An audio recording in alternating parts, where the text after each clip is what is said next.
I'm Scott Farber, of course, alongside Larry Mallory, the president of the NFL Players Association Dallas chapter, the host of the Generations Broadcast Center television show, the online television show, The Extra Point, and former NFL New York Giant. That's true, and the friend of... Well, there you go. Scott Farber. Yeah. That's the most important That's thing. That's the most important thing. Well, we say that now, but maybe when you're playing football, that might have been more important at that time. As we get older, things change. Well, I'm sure that when you were in the Bears, when the Giants played the Bears, and you were in the stands and stuff, I'm sure you kind of politely rooted for the Giants as well. Cause you're such a nice guy. I definitely rooted for you. Okay. I rooted for you. Please let Larry make it through the play and the Bears win. Type thing.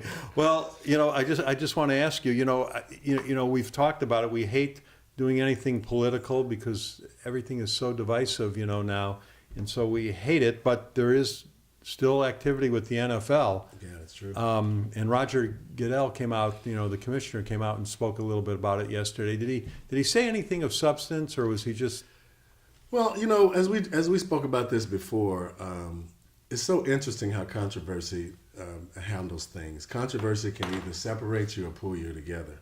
Right. And I think that, this was a meeting, that owners meeting that they had. This was one of the first times that I've known that they've even invited players. So I think that there's a degree of coming together that this controversy is causing management and labor in NFL. I don't think that yesterday's statement by Roger, took us in any direction. Right. But at least I think it somewhat stated to the public that there is conversations between labor and management, and we are looking to do something. The key thing, though, is that the league and the owners actually brought attention to the fact that it is not about the flag; it's more about social issues in the community. Right. Okay, all right. Well, let's move on. We hate to even talk about it, but we it's there, so we can't ignore it. It's hard to ignore it. It's all over everywhere. And one of the things both of us are always doing is trying to stay young by taking our glasses on and off. But I'm putting mine on so I can just read my notes and the heck with it. I'm so tired of everything being blurry. All right. Let's just start out with the games this past week. The Eagles continue to roll. They beat a very strong Panther team. They're now 5-1. 28-23. Yeah. I think we call it the Z effect. Yeah, that's what you said last week, and it's continuing. It is. I mean, Zach Ertz is still contributing and performing well. Both offenses scored, but I think the Eagles' defense sort of made a bit of the difference. Well, you talk about parity, but there's a couple of teams that are above that parity, but tell me more about the parity in the league. Well, I did a little study to see, especially with the Giants winning their first game this week, right? That we both predicted. Yeah. But when I looked at the NFC and the AFC, and we talked about parity, obviously going into this week, there are no undefeated teams now. Right. But I said there was one team in the AFC with 0 wins, which was the Browns. This is going into this week. And there was 2 teams in the NFC with 0 wins, which before this week was the Giants and the 49ers. Right. One team in the AFC with 1 win, which was the Chargers. One team in the NFC with 1 win, which was the Bears. Right. Then we had 7 teams in the AFC with 3 wins and 6 teams in the NFC with 3 or 4 wins. So, there's still that sort of balance. And then there was one team in the AFC with 5 wins going into this week and one team in the NFC with 5 wins. Right. So, it's still sort of a balance. But then the Packers might tell you that one injury changes that parity. And that's why you're so very well versed in professional sport, because we've talked about how injury can affect the whole thing. Right. I mean, from week to week, one injury can turn things from going into a very positive direction, as it did with Aaron Rodgers, to hopefully seeing what Hundley, that backup quarterback, is going to do for us. And all I could think of is that all the Dallas Cowboy fans were going, "Oh, sure, he gets hurt the week after he beats us." Right, that's true. What about the week before? That's true. But on a serious note, it's a tragedy when somebody gets hurt like that. It is. But how is that going to affect the Packers, do you think? I mean, are they going to have a shot? at the playoffs? They got off to a fairly good start, with Aaron. It's hard to replace an Aaron Rodgers. He's experienced. He's seen enough to know enough. And you can't hardly envision the team going as far as they would have gone with Aaron Rodgers as quarterback. So I don't think it's going to be as successful as they would have been. He makes people better. Well, and he also is so great for the game because everybody likes watching him. That's true. You know what he does with the football. Being a Bear fan, it's always like I root against the Packers, but I want Aaron to do well because he's so much fun. Yeah. The one time every year that I root for him is when he plays the Cowboys. I'm sure. He has that unpredictability about him, and I think that draws the fans to him. Right. And it's also, I was two statements. Yeah, he defies expectation. Right. And he's very, very unpredictable in what he does. Yeah. Now I actually do root for the Cowboys to beat the Packers because of the Bears. They're about the same division. Yeah. I just had to get that little dig into you because I know as a former New York Giant, you're a Cowboy fan, and it just makes me nuts. But that's a whole other story. That's a whole other story. That's another story. And the glasses go back on. That's true.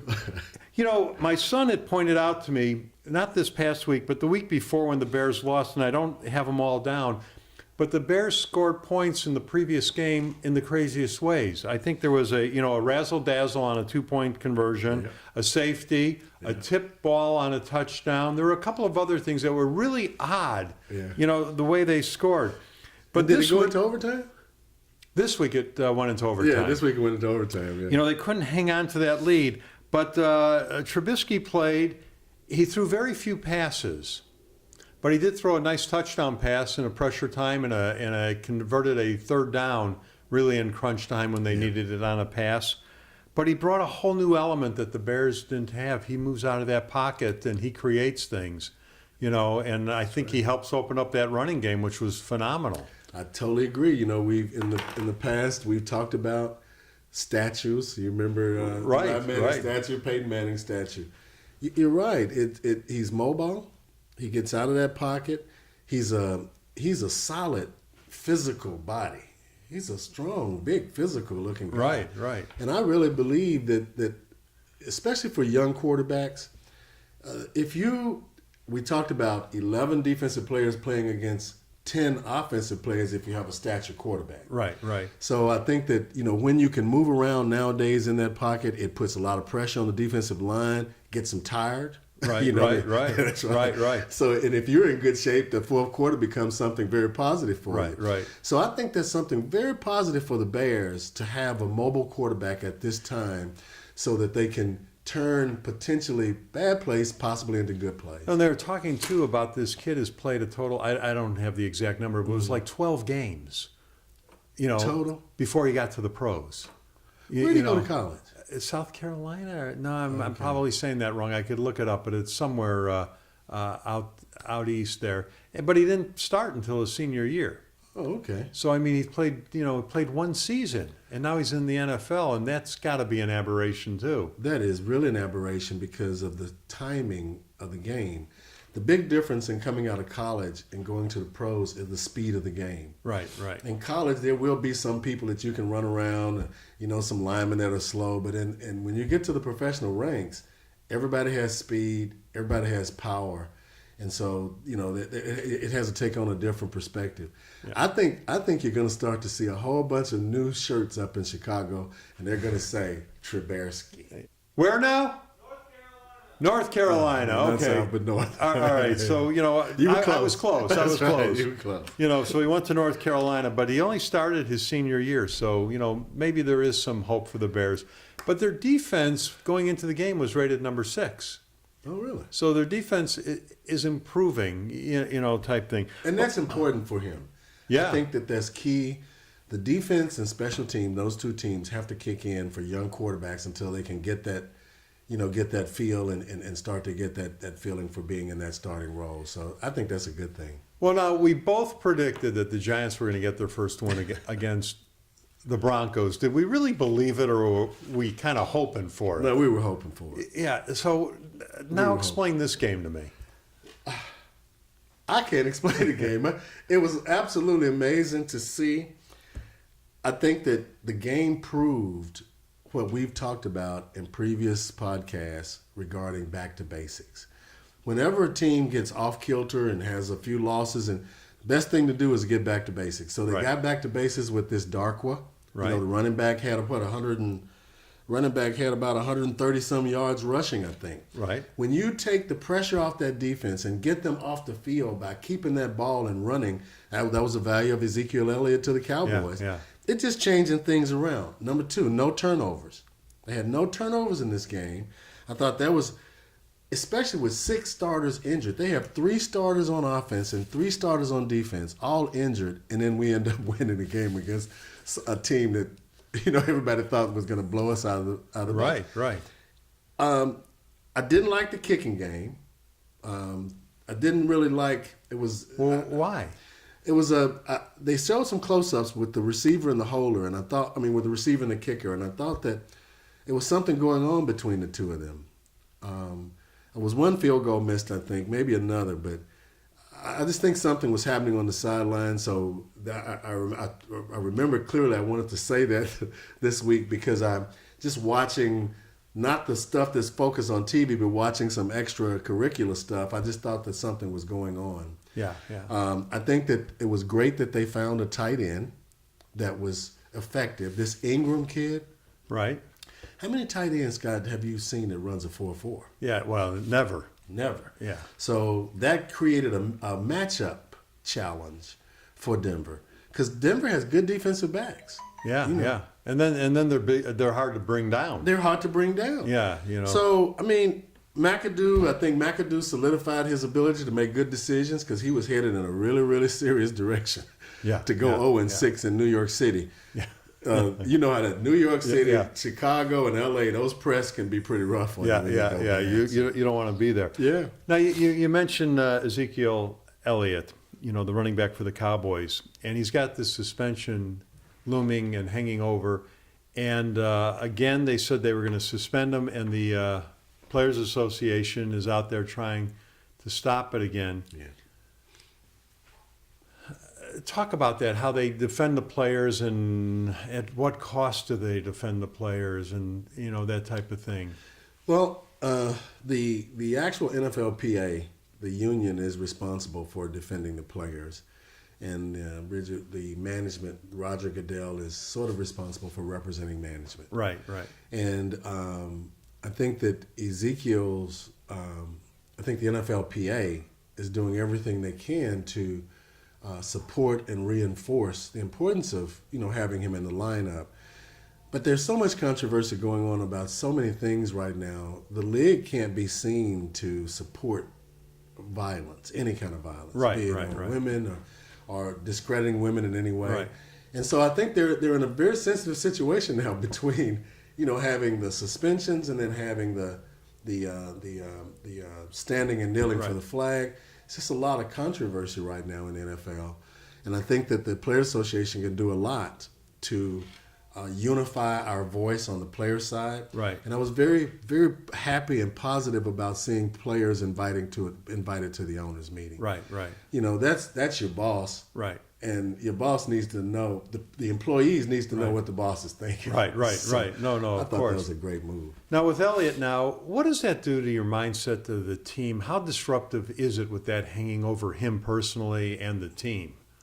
And I think it can be very disruptive if you don't have good leadership in the locker room. Right. And I think that, honestly, I think as young as Dak Prescott is, he's shown some good leadership in the locker room. He's shown a lot of composure in his interviews. Right. Yeah, so I think that it will have an impact because it takes a very important player out of the game. But I also believe that the Cowboys, and that's what we're talking about, is, you know, with McFadden, and there's another running back they have there too. I can't remember his name, but they have 2 fairly good running backs behind them, and you know that might help things actually. Right. A lot of people are not going to let Ezekiel Elliott beat them. Right. Dak Prescott has to beat you. Right. So now that he's out of the lineup, I think it might open up the offense a bit more. and give Dak the opportunity to spread the ball around a bit more. Now, what people don't know about you that I know is all the charity work you do. I mean, people don't know that you are really a good guy. A nice man. And, on the extra point, you're always promoting the positive side of professional sports in general and the positive side of the athletes and all they do in their communities. Right. And it's really important to keep getting that message out because, the NFL guys particularly really get involved in their communities and try to give back. And that's a lot of times not promoted. That's true. We dwell so much on negative things. That's true. So the job that you're doing, I just wanted to give you a little slap on the back, because the job you're doing, promoting the positive, and then you're personally out there doing it, it's a good thing. Well, people should take notes. I appreciate that, Scott. We, the players in this market, we contribute a lot to charities. There's 30,000 golf tournaments. We try to play in those to stimulate right. Investments in the community. Just last night, we have players that speak at career days and I spoke at the Family Self-Sufficiency Program graduation day last night for women that have come out of housing assistance programs and now have finished a course to where they're now getting jobs and buying homes. Right. Amazing. Great. So, if we can be a positive image to the young people in these communities, that's what we should reflect, and that's what we should be. That Giants-Broncos game is amazing because the Broncos come in with the number one rush defense. The Giants rushes for 130 yards, and then Trevor Siemian gets hurt. So that's another impact on how you brought up injury and the impact of injury. Right, and you go from the team being very high and positive to like, oh no, now what else could go wrong? That's right. Type thing. Another thing, too, that I wanted to say that, just patting you on the back again, and I know you're probably going to say enough already, but before we tape the extra points all the time, sometimes, we have a studio audience, live studio audience, and right before the taping of the show, when I'm starting to get nervous about everything, I'm looking around, where is Larry? We got to start this thing. Larry is always in the studio audience, shaking the hand of every single person and asking them how they're doing. Yeah. I mean, it's just neat to watch. And then, of course, all the players that are on the show follow suit. That's true. But I think... And they love it, because a lot of times we tape the shows at senior living facilities, and we have an older audience on those occasions, and they just love meeting you guys. They do, and they also love you getting us there. At the end of the day, we both have pretty long arms, and the environment that you put us in is a very welcoming environment. And it's an environment that you can tell the people that are in that audience are happy to see guys there. So it's almost impossible, especially when we bring old cowboys in. Yeah. Oh my gosh. Yeah. They all got a story. Do you remember when I met you? That's right. 15 years ago? I went to school with your cousin. Yeah. Now, speaking of schools, I never get a chance to talk about this, so we're going to do it now. Okay, let's talk. Where did you go to college? Tennessee State University. How many guys are in the pros that you went to school with? Well, a whole bunch. In my junior year, it was 22 that went to the pros, and my senior year was 24 that went to the pros. So we had a pretty good production line going on. What? Explain this. A great explanation. And what was that school again? Tennessee State University. Everybody raise your hand if you heard of it. That's right. Yeah. But I think it's a good statement on mentorship and coaching. Right. We had a guy there called Joe Gilliam Sr. Right. He was our defensive coordinator. His son was the black quarterback with the Pittsburgh Steelers, Joe Gilliam Jr. Right. And he was an amazing disciplinarian. He took no excuses. All of these little sayings, a thoroughbred responds to the whip, a mule balks and sulks. Now, what are you, son? Yeah. Those kinds of things, are still in our minds because every time he'd start a meeting, he would start it with a saying. And those sayings we all still have in our books. But we could not even participate in sport if we did not get our education. We had to come up we only got $15 for laundry fee. Right. But every meeting that we had 5 meetings a week, you would have to bring in a sheet of paper that showed that your teacher had signed it, that you had gone to class, that you didn't leave early. And if you didn't do that, you had to pay $1 out of that $15 if you didn't go to class, and you had to pay 50 cents if there was anything wrong on the paper. Wow. That's how tough he was. Yeah, yeah. And he had a rule. The rule was anything you did wrong, if you got D's or F's, you had to do a penalty, and the penalty was called 5, 10, and 10. If you ever talked to anybody, Too Tall Jones, Claude Humphrey, everybody that ever went to Tennessee State and played for Joe Gilliam Sr. knows 5, 10, and 10. And what that means is you had your full pads on, you got on the ground, I don't care if it was snowing, wet, or whatever, you rolled 5 100s. You got up and ran 1050s and ran 1000s. If you had 2 or more penalties, it was like 30, let's say 15, 30, and 30. Oh, man. I went home, Scott, one time, and he told me not to go home. When I got back, I had like 95, 200, and 200, and you had to do every one of them. And he didn't let you do it alone. If it was raining, sleet, or snow, he would stand there with you and watch you do them. Oh, so man. that kind of discipline got us ready for professional sport. When we got to the pros, our practices were easy. Yeah, well, it's not, yeah. Well, let me tell you something. All I'm thinking of is the rolling 100 yards. Yeah. How long did the vertigo take to go away? Oh, let me tell you, guys got up like this. You didn't know what to do. Oh my gosh. And 3-a-days were normal. Yeah. Even the school realized the type of impact, because when it was time for us to eat, the football players didn't have time to take their pads and stuff off. You just took off your shoulder pads, went into the cafeteria, the lines would spread, we get our food, we finish, we go back to practice. Oh my gosh. All right, give me some of the names. You know, you told me about 40 people in 2 years went to the pros. Give me some names. Too Tall Jones, Wayman Bryant, who 2 of them that we know and we've interviewed. Charles Wade, James Kelly, Larry Mallory, Larry House, Peter Lewis. I mean, all of our entire defensive backfield went to the pros my senior year. And I was the 5th defensive back, not the starter. Wow. So, Granville Lyons, Charles McTurry, I could just go on and on. My gosh. Every senior had an opportunity. How was he recruiting them? That's a great question, Scott. Because that's you know. That question is really a Belichick question. Because before Belichick, Joe Gilliam and John Merritt, who was our head coach, he was more of a marketing kind of guy, really. Right. But their philosophy was they wanted people that played multiple sports. Too Tall was a better basketball player and a baseball player than he was a football player. And so he wanted guys that played multiple sports. Number one, for them to have a better physical body, because he knew that he was going to work you to death. Right. You couldn't get a uniform at Tennessee State unless you made all of your times. He had the times calculated by position. Oh man! And if you had the 2 mile, the mile, the 1 mile, and the quarter. If you missed any one of them, you went backwards to the previous. Oh my God! We had players that had to run the entire season because they never made their time. They had to practice, do all that practice, and still run. So he was a disciplinarian, and what their idea was that if I got somebody that had been developed as a young man in all 3 or 4 sports, then he's going to be more versatile.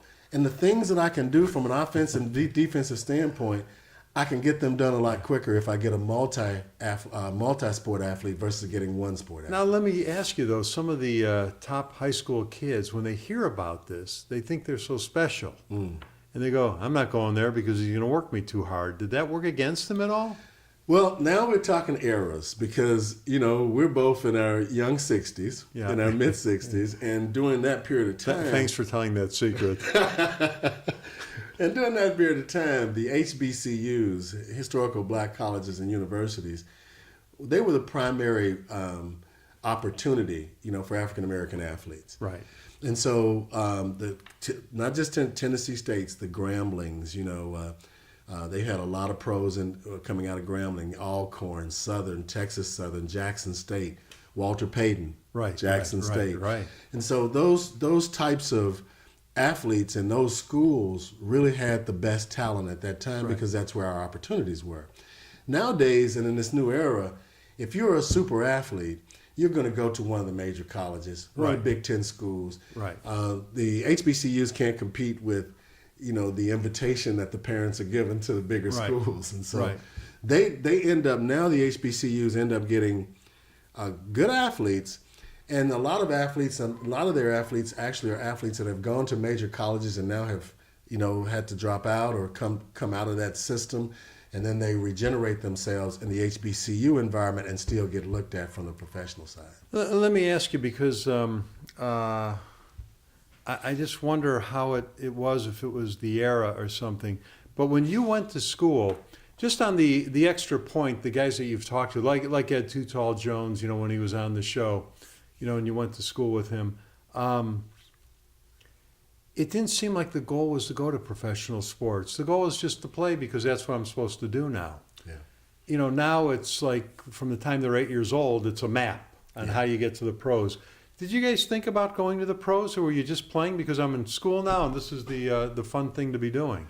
We were really playing. Well, I can't speak for the entire situation, Right. But the majority of us were playing, to be quite frank, for scholarships.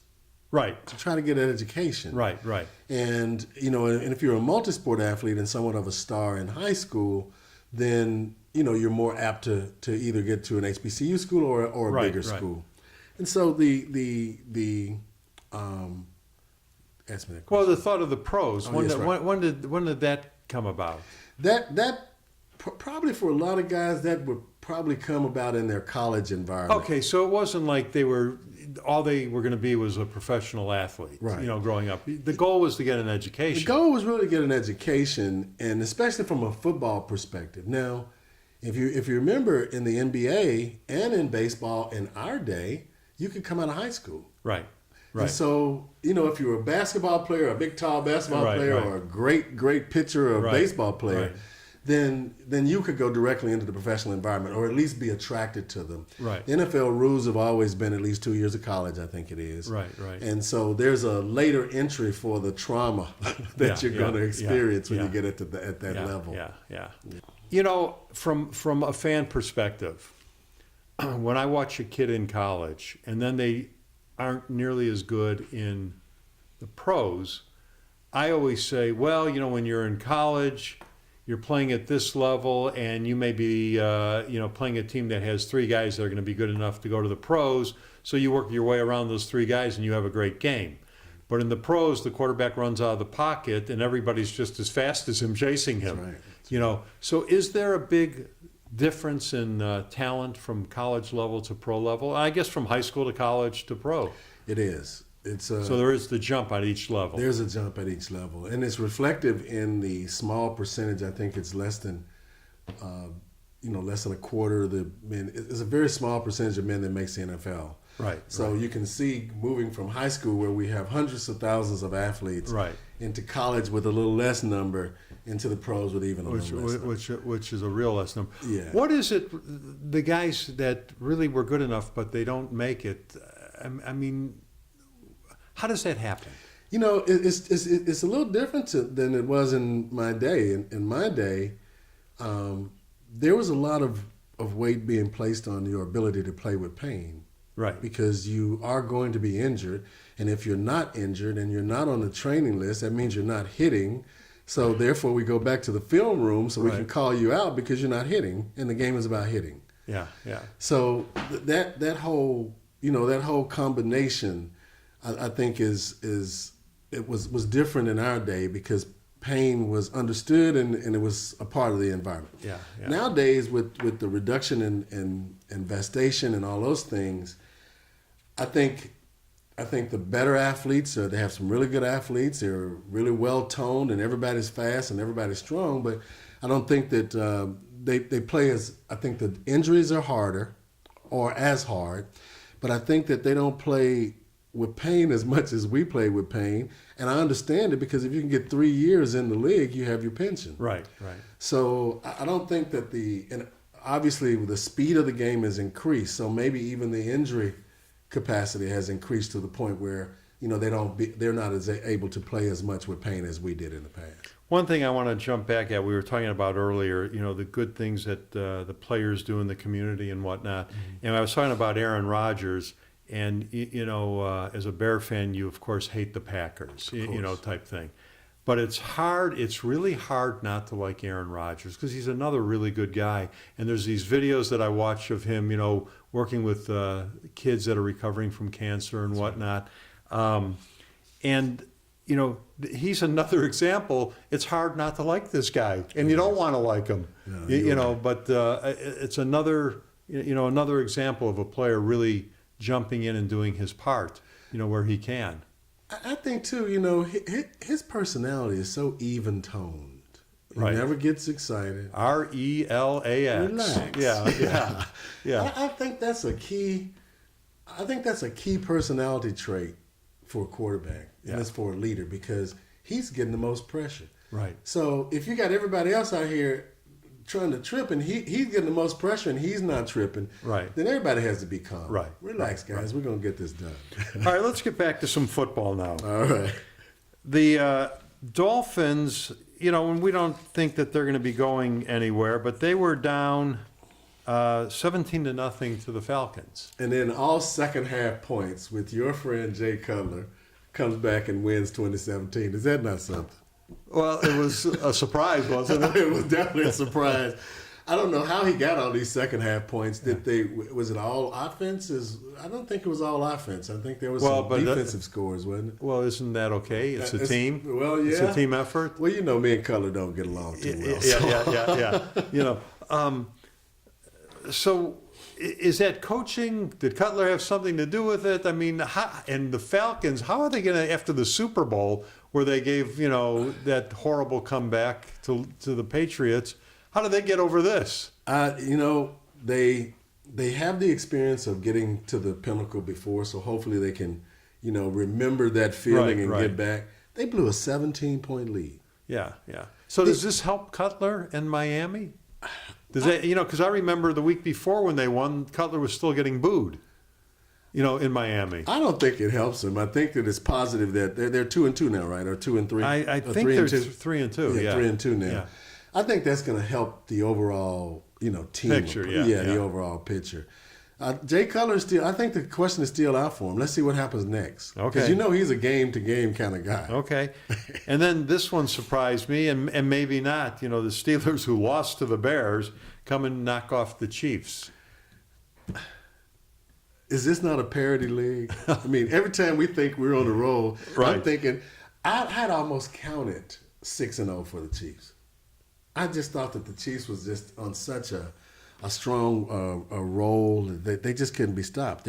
They were confident. They had good discipline. But if you notice, they never gave up. Right. They fought to the end. I can't remember the final score. It was 19-13. 19-13. They fought to the end. They tried to come back. The Steelers' number one pass defense in the league. I didn't even know that until I researched it. They surprised Kansas City with that running game. Le'Veon Bell got back with 179 yards. Right. Back to basics. Right. Whenever there's a challenge in NFL, we got to go back to smash mouth football. Yeah. And if you can run that football, keep that offense, keep your defense off the field, and keep them fresh, I think that's a remedy for victory. All right, I got a couple of games coming up for next week. And here's a question I have for you. The Cowboys had a bye week. Right. Coming off of a bye week, you would think they would, maybe I'm wrong because it's just about the W's, but you would think they would rather have a tougher team to play than the 49ers. 49ers are 0-6. Yeah. So coming off of a bye week, are they okay playing the 49ers, or would they rather it have been one of the tougher games on their schedule? I don't want to think that owners can manipulate schedules. I don't think that's not the case, and I'm not saying that. But the Cowboys are a very special unit. They got Ezekiel Elliott to play against the Giants. Right. He should have been on a 6-game suspension. Right. So, okay, no, we're going to put you on a 6-game suspension, but you're going to play against the Giants. Right. All right. Now we get to a bye week, and coming off the bye week, you're playing possibly one of the worst teams in the league. Right.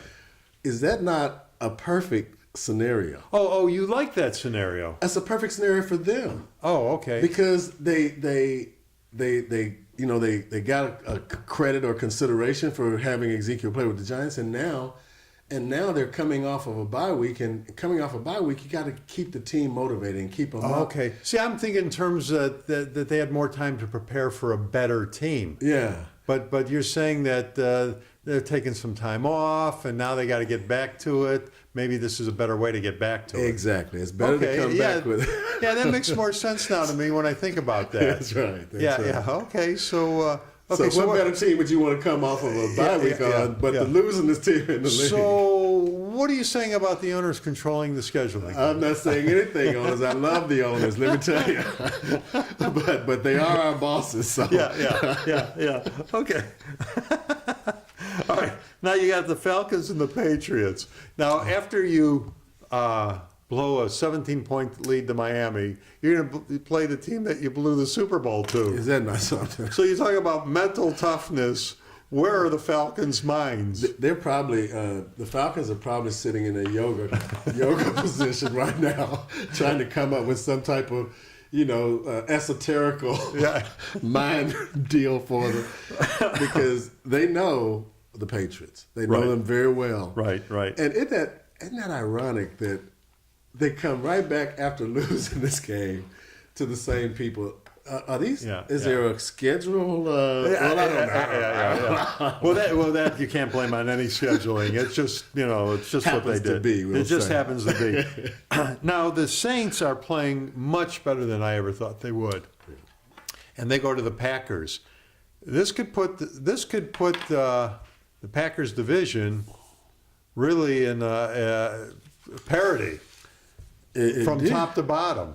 How many points did the Saints score this past week? About 160. I mean, they scored a lot. I don't remember. 52, I think. 52 or 53. It was a lot. Yeah. Against Detroit. Against Detroit.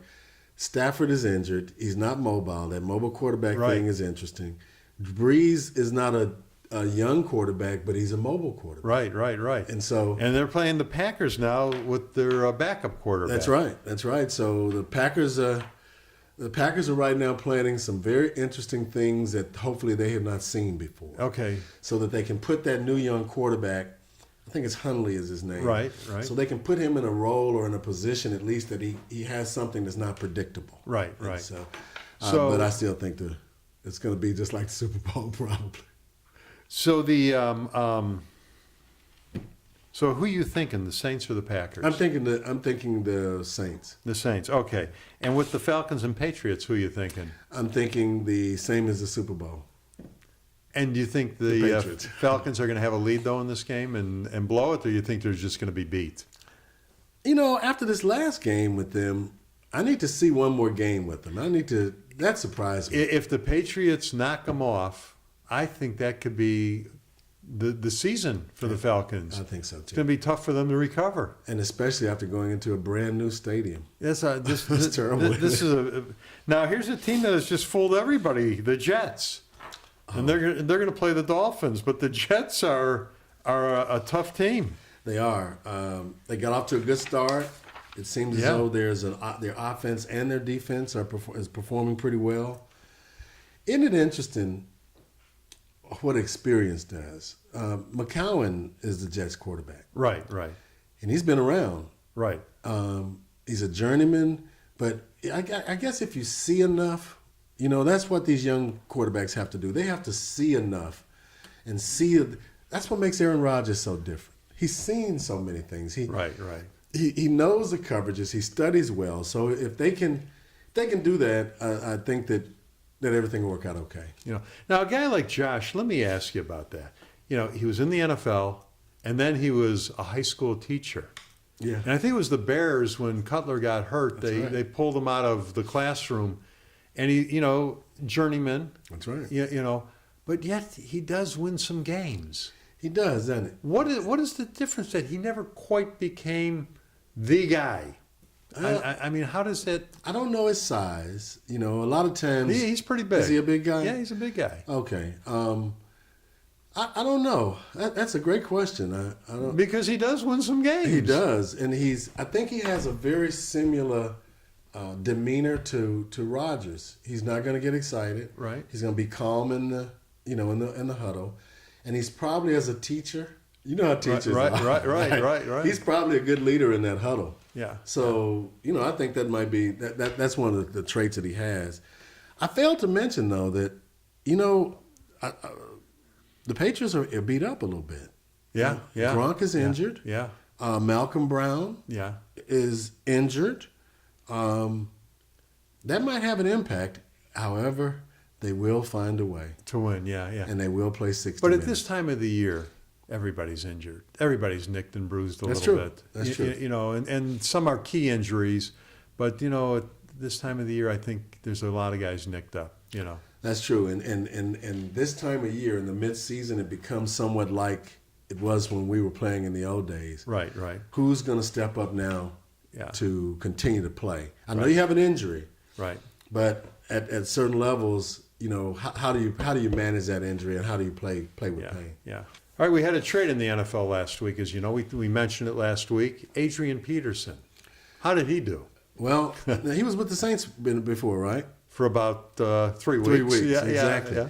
Well, the Cardinals traded for Adrian Peterson, and they played the Buccaneers. They beat them 31-20. Yeah. And Adrian ended up having 130 yards rushing. It's almost like he was regenerated. Yeah. I think we saw a game together, or we were talking about that Saints game at one time where Well, that was they that weren't first using- game where he played 6 plays. Exactly. They weren't Yeah. using him possibly like they thought they would use him. Right. Because of the variety of offensive backs that they have.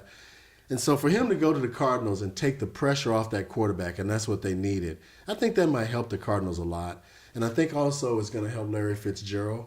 Yeah, Because, he's a Hall of Famer. He's going to go in the Hall of Fame, but he's not as fast as he used to be, and now people are doubling him because that's the only offense they have because their lead running back was injured. He's still pretty good. He's still great. He's still great. Yeah, he's still pretty good. That's right. Type thing. Well, I hope Adrian does well. It might be a nice situation. Yeah, I didn't even realize that when I saw the score. I was really kind of surprised. But now that you say that, that could change the whole makeup of that team now. That's true. Because the Cardinals, there were a little bit higher expectations for them than what they were doing. That's true. And I have to share with you, Scott, and I know we're getting close to the end, but I just have to share with you as a former Giant that, Y.A. Tittle, which was a former Giant, was from Texas. I think it's from Marshall, Texas. Right. Great player. Great player. I had the unique opportunity of meeting him, when I played for the Giants as a holder and stuff. So I just wanted to, our prayers and condolences to go out to his family for that loss, because between him throwing it to Frank Gifford, they were pretty good. Boy, together. time marches on. It's sad, isn't it? That's right. Yeah, it's hard. It's hard to realize, but yeah, he passed away. It's tough, but yeah, that was a great era. Yeah, that was. Tittle to Gifford. That's right. Now time marches on, my friend. It does. Which will bring us back next week to our next podcast. Well, I look forward to it. And of course, see Larry on the Extra Point. That's on the generationsbroadcastcenter.com, the very website you're watching the podcast on. GBC. That's right. Until next week, take care, everybody. Thank you. Take care, everybody. Bye-bye.